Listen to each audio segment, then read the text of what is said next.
and it's called Curandero, A Life in Mexican Folk Healing, from Eliseo Cheo Torres, with Timothy L. Sawyer Jr. So let me just read the back for you.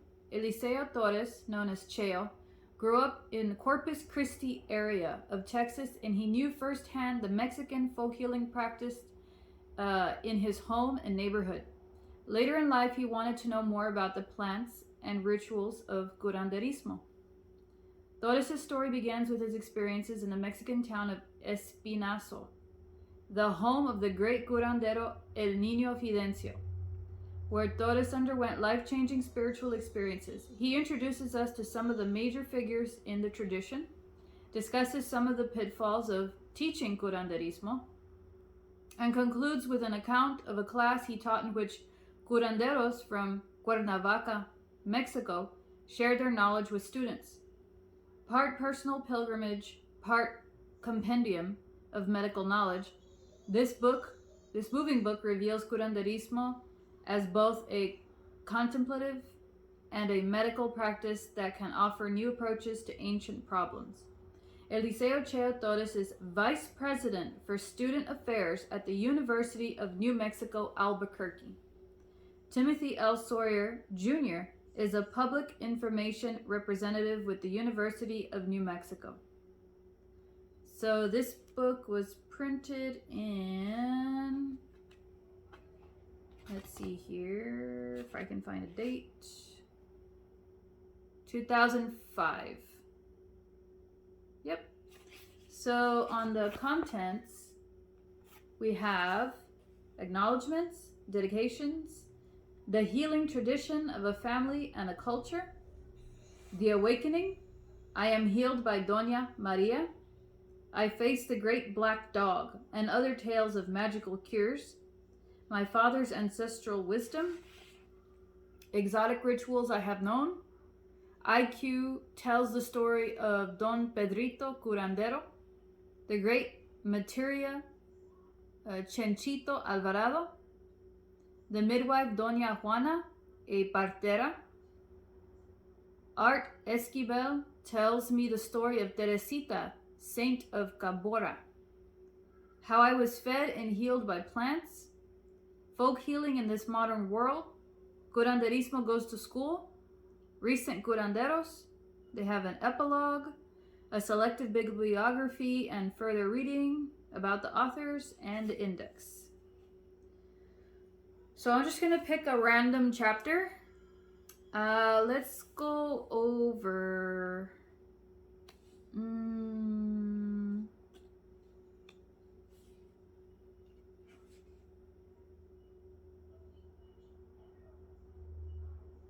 Let's go over I Faced the Great Black Dog and Other Tales of Magical Cures on page 38. Okay. So, and let me see.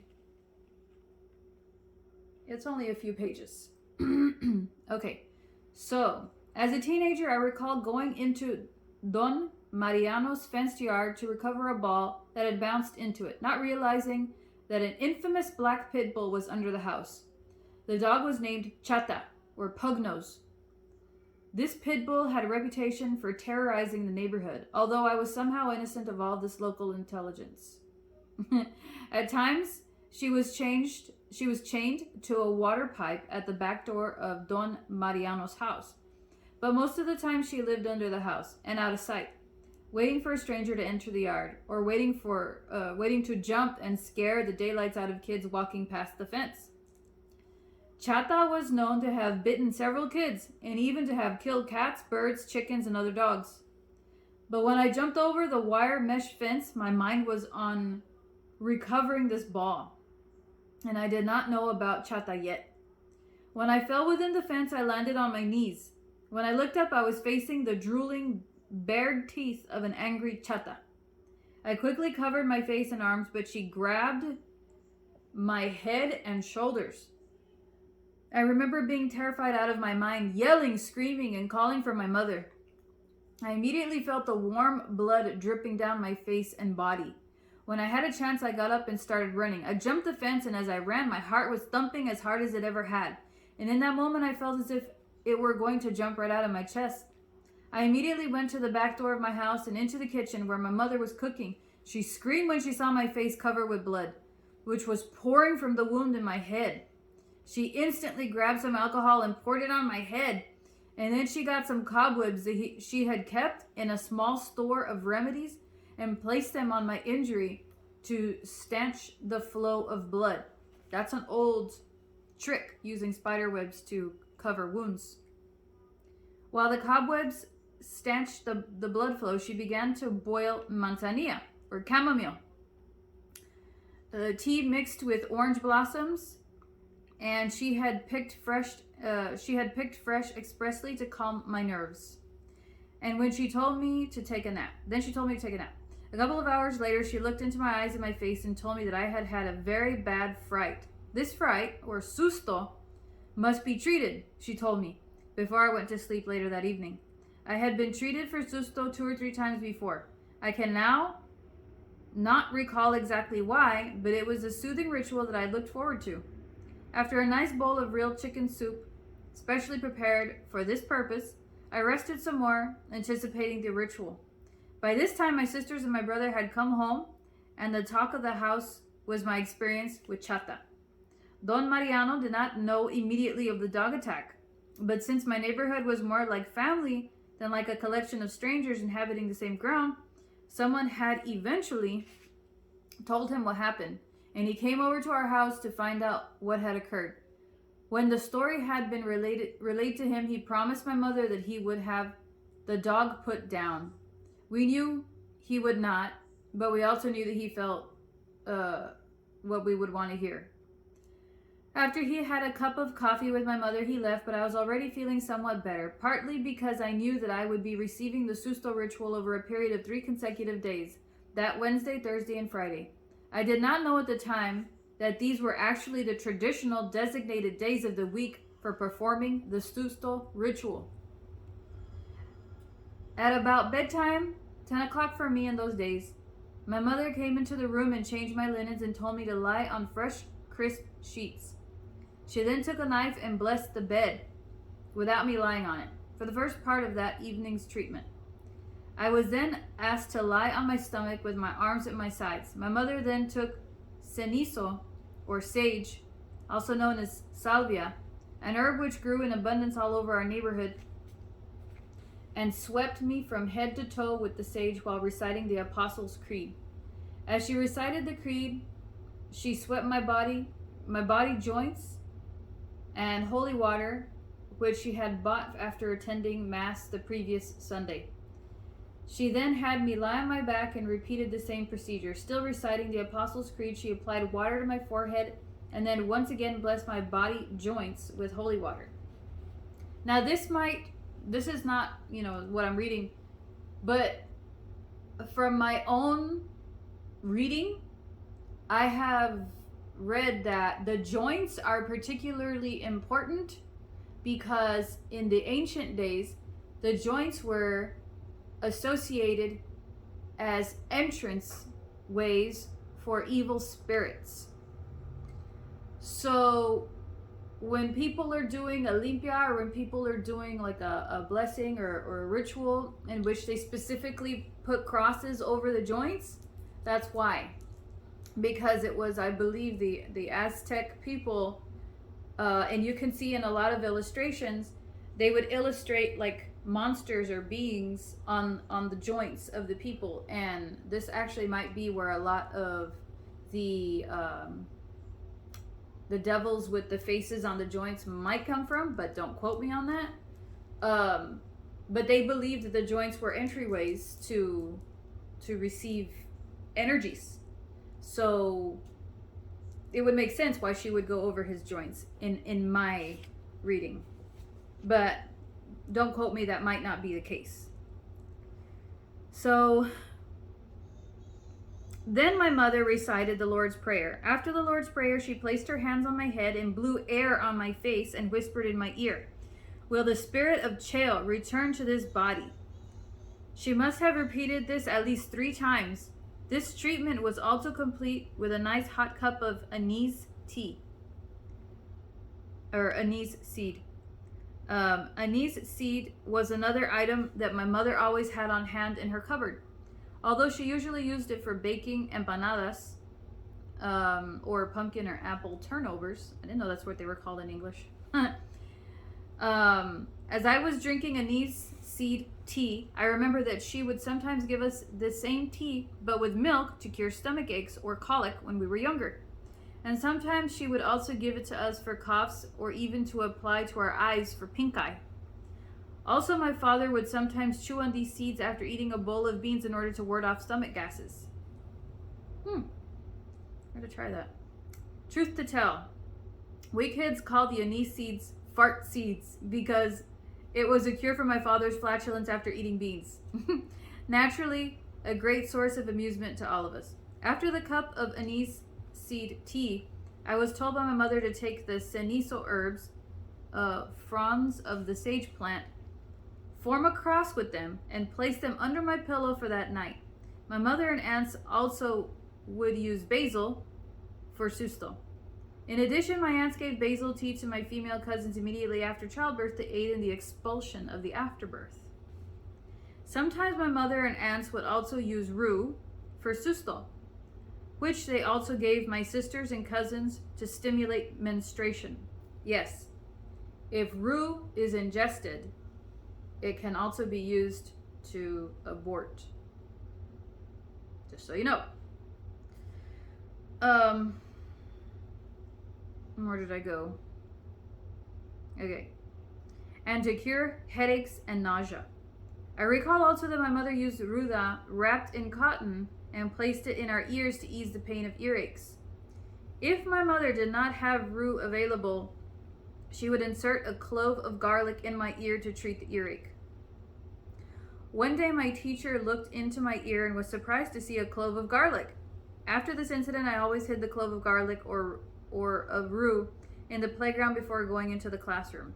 After school, I would pick up the garlic and insert it back into my ear as to not offend my mother. My mother would even on occasion use rue in a liquid form to wash our bodies to rid them of lice, which goes to show the seemingly endless versatility of some of these folk remedies. Of rue.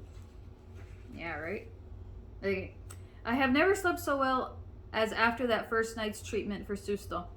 When I awakened the next morning, thoroughly refreshed with my superlative, how do you say that? Superlative night's sleep, my mother asked me to take the cenizo herbs under my pillow and go to the corner of an intersection not far from our house and bury them there. The corner of an intersection. Wouldn't that be a crossroads? Okay. It was important that the herbs be buried at a place where two roads met, forming a cross. I did so quickly so as to not be seen by the neighborhood kids. I was conscious of not giving them something to tease me about at school. This portion of the susto ritual I repeated over the next 2 mornings as well. At the end of the 3rd day, my mother informed me that I was cured and that she was glad that my susto had not in fact turned out to be a desasombro, to get rid of the shadow. Cutting the shadow? An illness much like susto but more severe. My mother mentioned that our cousin Juan had desasombro after a serious car accident. Juan had gone through a ritual similar to susto, except that Juan had undergone it at 11 a.m. outdoors so that he would sear evil or negative spirits from his body in the heat of the daytime sun. As I recall, Juan was treated entirely by Doña Maria, as desasombro was a more serious illness and required the attention of a professional. Doña Maria dug 4 holes in the backyard in a diamond shape. 1 for the head, 2 for the hands, and 1 for the feet. The diamond was then covered with a white sheet, and Juan was asked to lie face down with his arms outstretched to the holes for his hands. He was then covered completely with another white sheet. Doña Maria then swept the entire length of his body with the broom while reciting the Apostles' Creed 3 times. Juan was then asked to turn over and lie face up for the rest of his treatment, during which he remained covered with the white sheet. Again, Doña Maria recited the Apostles' Creed and added a prayer for the return of Juan's lost soul. Afterward, Juan was uncovered and asked to stand in such a way that his shadow remained on the bottom sheet. Doña Maria struck the shadow several times with the broom, using sweeping motions, gesturing as if she intended to bring Juan's wandering soul back towards the shadow by sweeping it there. Doña Maria then dragged a shirt belonging to Juan from the backyard to the inside of the house, all the way to Juan's bed. All the while that she was dragging the shirt, she called out to Juan's spirit to return to his body. Juan was asked to sit on his bed and drink a hot cup of anise seed tea to settle his nerves. Meanwhile, he was also asked to leave a little of the tea over so that she could mix this with some of the dirt left over from the digging the holes in the backyard. With the mud resulting from the admixture of tea and backyard dirt, Doña Maria made the sign of the cross, the crucitas or little crosses, all over Juan's major body joints. Told you. Juan was then